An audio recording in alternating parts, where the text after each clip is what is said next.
Hey everybody, what's going on? Today we are on the, well, how do I say it? It's kind of weird. It's not the last day of the work up there, but it's the last day of the work on the mountain clearing property that we've been doing off and on for this segment.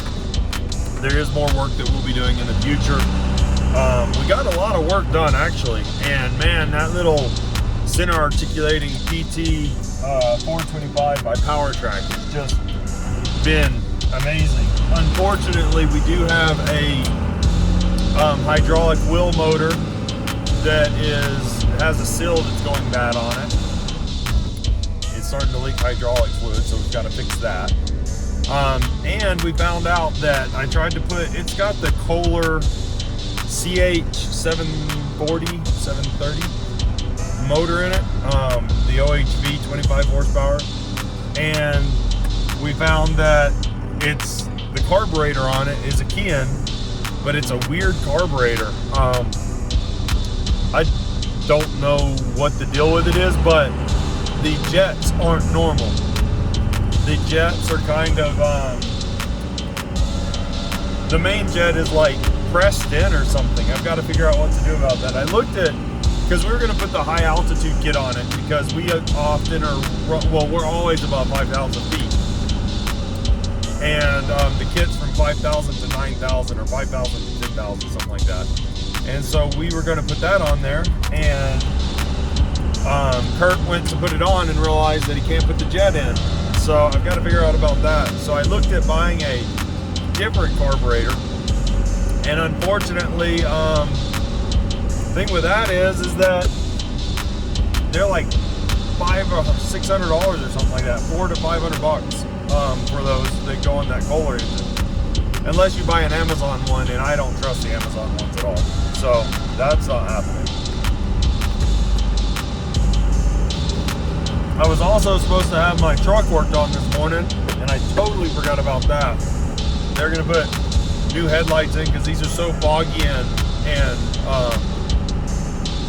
UV battered that it's not even worth trying to polish them. Just going to put new ones on.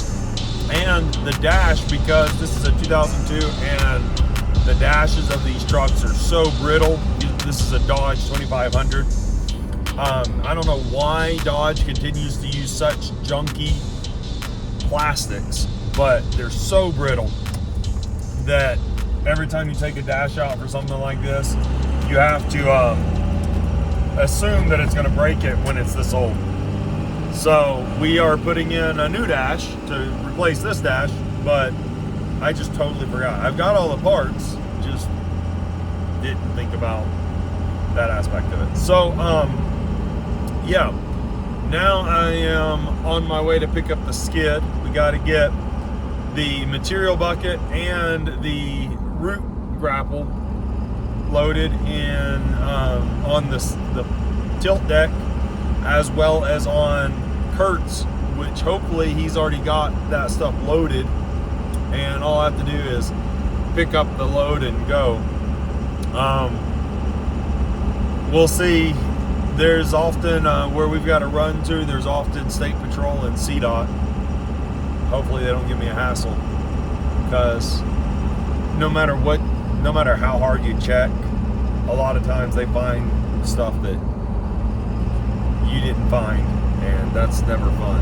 So that brings me to a topic that I think you guys might want to think about. If you're bumping up from like a smaller tree service company up to one with heavier equipment, and by no means is my skid like the heaviest of equipment, but if you're bumping up from one to the next, definitely, Kurt's got everything ready? What? Is everything ready? Yeah, you're good to go. I'll just hook up then. Let me know if there's CDOT or State Patrol out. I will. I got a good gas. Okay. Full cans. Did you notice what the level of fuel in that skid is? I did not. Okay, and we need the depth I'll see if I can get some. All right, thanks. Yep, that's how it goes, right? Passing in the night kind of thing. I mean, I don't try to like, I'm not trying to get away with anything illegal with these trailers or anything like that because I'm not that kind of guy. But it always helps to know if somebody's out because, I mean, if you can avoid getting pulled over to have them check, even better. I do run a fairly close tolerance on my skid on the trailer. It's 10,800 and it has a 12,000 payload.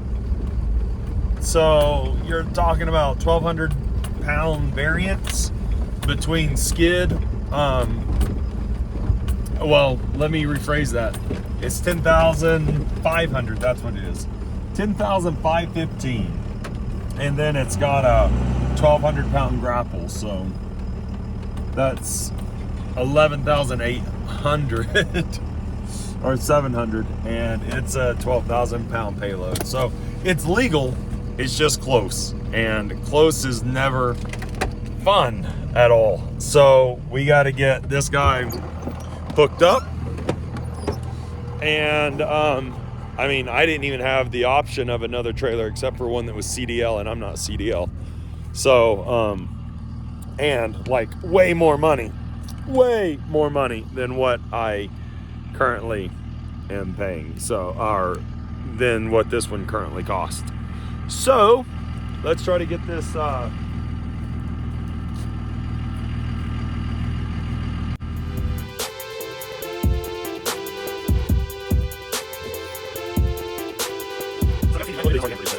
let me see if I can straighten that up a little bit. There you go. But these things are knuckle savers, so you might want to check into them. They're called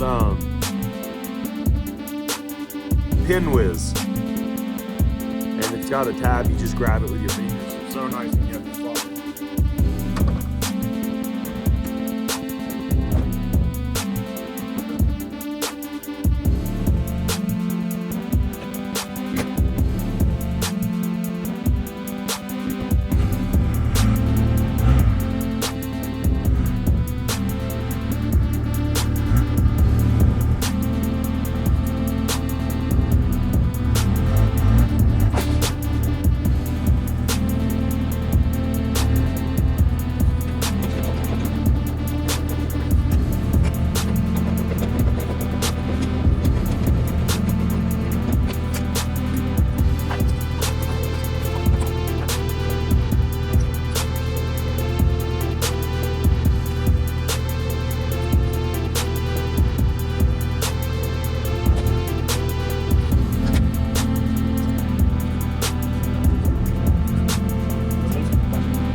All right, folks, so always do your checks. Plug, chains, latched, jack up, and then of course, tight. And this one I have a locking valve. It's closed, went up. Got my tilt deck pin. Chain tight. Tires look loaded, looks balanced. Wheels look good. That side. Wheels look good. This side. Yeah. All right. So recently I talked about having hit the fender, which was this fender here. And what you might notice is that this fender is the factory replacement, they said, by part number to this fender. Do you notice a difference? And I asked, and it was the exact part number, but it's about 1.5 inches or 2 inches narrower. DOT, it'll pass. It's a little weird. But yeah, and then there's that tire that I had to replace because of having hit the having that fender rub on the inside. Here's the fender, there's where it rubbed. There's where it buckled. Didn't break any welds. I'm actually surprised we can beat that back out and keep it as a spare. They're what's it called? They can be used on either side is what I'm trying to say. So it's not, but you can see there the buckle in it. That's where it got ranked on and pulled out, and then that's where the bucket caught it when I was coming up and slid on the chain because I was being an idiot. So that's what we got going on now. And let me see here. One thing I often like to do, just for peace of mind for me, is I like to get this all, don't forget to set your trailer load or your trailer brake for load. So I'll do that. But I'm gonna drive up a few. That just looked odd, but it looks like it's good now. Keep an eye on your mirrors, especially getting going, for just oddities maybe, possibly. Because better to catch it now than 60 miles an hour down the road.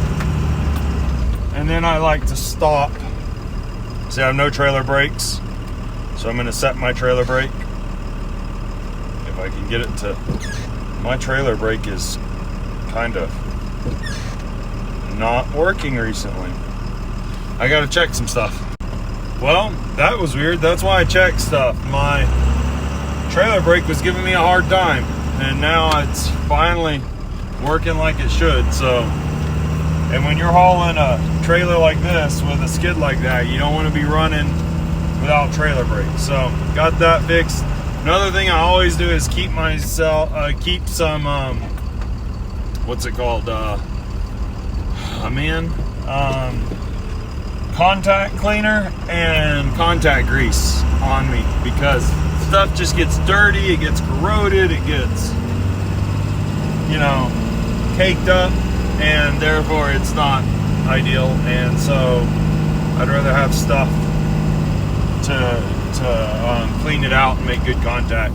Some guy once told me that contact grease was useless and this and that and the other, and it doesn't enhance connectivity or whatever. And so maybe it doesn't enhance connectivity as far as like producing more energy through it, but I can tell you for sure it keeps water out of your contact points and keeps grime and stuff from building up in there to where it doesn't make contact. And that's why I use it. It's not about making better contact, quote unquote. It's all about making sure it has a good contact, if that makes any sense. So, yep, that's what I always recommend keeping that stuff on you if you're going to be hauling trailers regularly like we do in the arborist industry. And so now we're on our way up into the mountains with a skid to do a little bit of leveling work on that property and to do a whole bunch of chipping. So see you at the top.